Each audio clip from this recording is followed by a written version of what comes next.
mianatra eo tongotrao.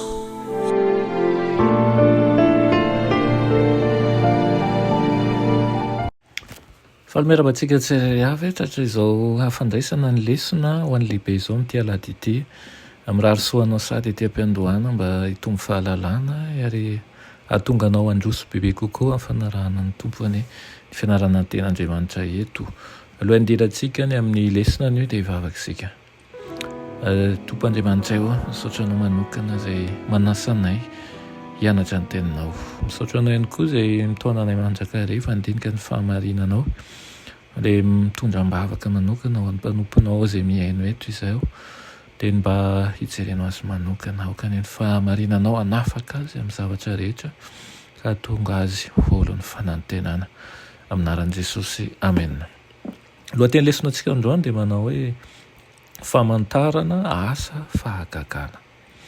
Ankoatran'ireo fahagagana manokana ny tantarain'i Jaona mba hanehoana ny mahamesian'i Jesosy dia nomeny toerana lehibe koa ny amin'ireo ady hevitra mikasika an'ireo famantarana sy asa ary fahagagana nataon'i Jesosy. Tsy dia porofon'ny mahamesy azy loatra raha ireo famantarana sy fahagagana ireo fotsiny satria nisy mpaminany maro ary sandoka indraindray na vita fahagagana koa. Tsy nisoratan'i Jaona avokoa ireo famantarana nataon'i Jesosy satria tsy manondro afa-tsy mpahay fahagagana fotsiny izany.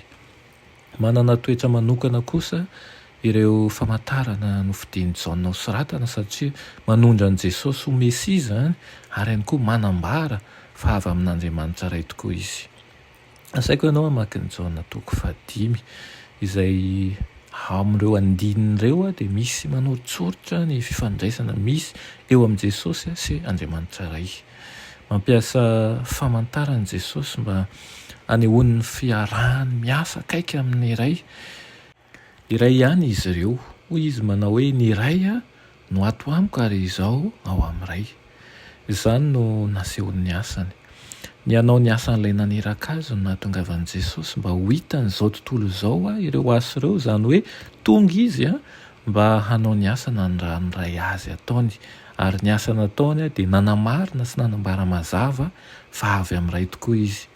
Araka ny fahitantsika nateo azy ireo famantarana lehibe sy fanambarana avy amin'ny olona maro dia mbola nifidiny tsy hino azy any ny olona. Nanontany an'i Jesosy toy izao ireo mpitondra fivavahana manao hoe ambara-pahoviana no ampisalasalanao anay. Raha ianao ny Kristy dia lazao marimarina aminay. Jesosy namaly azy hoe efa nilaza taminareo ihany aho nefa tsy nino ianareo.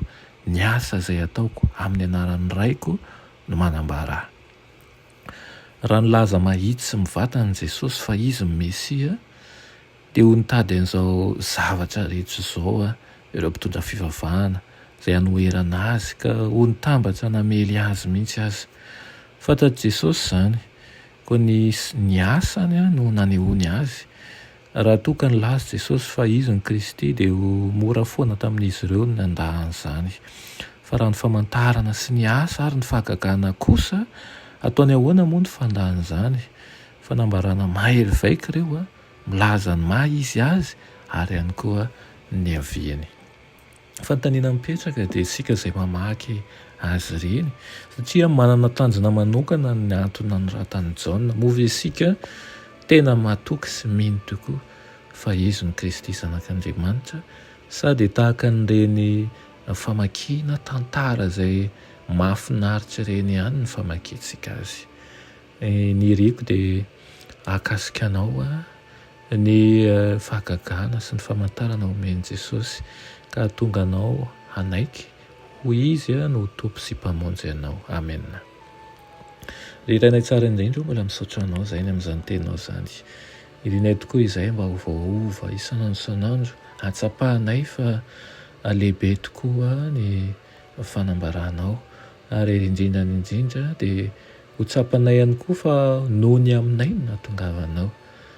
Miasa ao anatinay, miasa ao amin'ny fiainanay ary aokanay izahay ovaova isanandro. Aminaran'i Jesosy. Amen.